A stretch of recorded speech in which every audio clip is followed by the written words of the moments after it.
Hello everyone, my name is Clay, and welcome to Terminally Nerdy's Indie Impressions, the show where I take a look at independent, non-AAA titles, as well as niche titles, giving you my quick first impressions after at least 2 hours of gameplay, because if those 2 hours are good enough for most of the online retailers out there to process refunds, well, it's good enough a limit for me. And today, we're going to be looking at a honkin' good game, which is a honkin' good time, and that is the honking game known as Untitled Goose Game. Honk! I regret nothing. Untitled Goose Game was developed by House. It's released on the PC, the Switch. As far as I know, it's on like Epic. I don't know if it's on Steam offhand. I played it on Switch. It is a fun little game where you play as a goose in a small town and you terrorize it. Now, one thing that I want to make very clear upon getting this game and upon playing this game is that you're going to realize very quickly that this is actually a stealth puzzle game.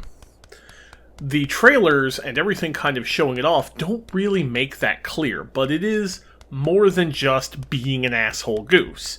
You're being an asshole goose with a purpose. The game is set across 5 different stages, I guess you could say. And when you enter a stage, you will be given a list of objectives that you can check, a to-do list. And these objectives can range from things of do the shopping, where you have to collect certain items and put them in a shopping cart without being caught. Or, you know, steal the kid's glasses and make him wear different glasses. Or the one that I hate the most, break the broom. I hate that objective, because the way you do it is not the way you would think you would do it. And that's pretty much the game. You walk around as this goose, you complete these objectives. When you complete enough of them in a particular stage, you'll get a new objective, and that objective is how you will access the next area. What you're seeing in the gameplay footage is Area 4, the pub. For the most part, I'm running around in either Area 3 or Area 4, depending on what part of the footage I decide to use here. And basically, you're just doing dick things. Your buttons on this game are pretty simplistic. You only have really 4 actions. You have a sneak button, or a lower your head button, depending on what you want to call it, a pickup button, which is how you steal things, a honk, and a wing flap. That's it. And you also have a run button, but running is actually kind of annoying because the goose controls like a goose. You don't turn on a dime, you kind of swerve.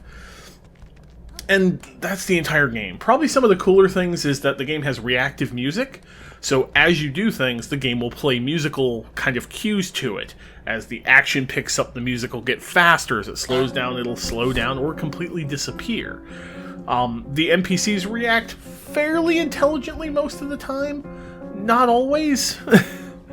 You know, sometimes they'll get seemingly stuck in loops if you steal enough items and drop them everywhere. The NPC won't know what to do with them. The NPCs are also sometimes not smart enough to unblock paths. Like in the very first area, you're messing with a gardener, and I dragged a bag of soil in front of the entryway to his area, figuring if I locked him out of there, I could get something from him. And that just caused him to get stuck in a completely secondary part of the level that I didn't even know existed. I had to go find him, and then my wife, who was watching me play, had to point out, oh, you blocked his access. So sometimes things just don't really make a whole lot of sense.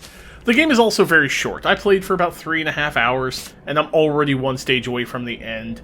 And I looked up what the last stage actually requires, and it's literally 2 objectives, and that's it.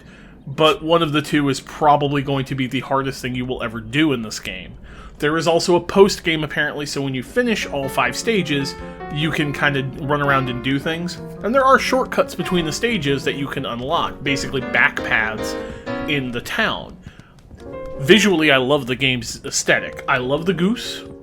The camera never bothers me. I never feel constrained by it. It is a fixed camera. It rotates on its own. And there's a surprising number of interactions. For example, if you pick up a harmonica in your little beak, and then you hit the honk button, you honk through the harmonica, and you get to hear harmonica-styled honks. It's great! There's all sorts of weird stuff like that. Weird little interactions, extra things you can do, things you can mess with. I just wish the puzzles were a little clearer at times, honestly. You know, there's a puzzle in Area 2 called Break the Broom, which I mentioned, which my wife and I spent a good 30 minutes together trying to figure out, and we were going the completely wrong direction. The solution to that involves something that I would never actually assume was possible, because up to that point the game never indicates that what you need to do to break the broom is actually something you can do.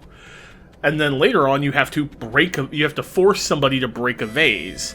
Well, I figured that one out by sheer chance. I was just like, well, I've tried everything else. Let's try this, and it worked. So, some of the puzzles, the objectives are very, very vague, and you're left kind of staring at them, going, "How the hell do I do that?"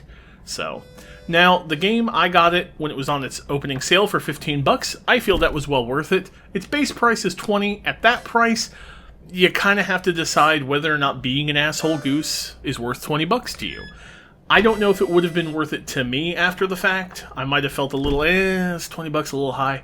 But it is an indie game, and I would love to see more from this developer. Personally, what I'd like to see is Untitled Dog Game, where I get to be a pupper, and I get to do pupper things, like dig a hole, and like escape the backyard, and then go on like little doggo adventures, like, you know, play with some kids down by the pond, or chase some ducks, or play frisbee. Like, I want to be a doggo.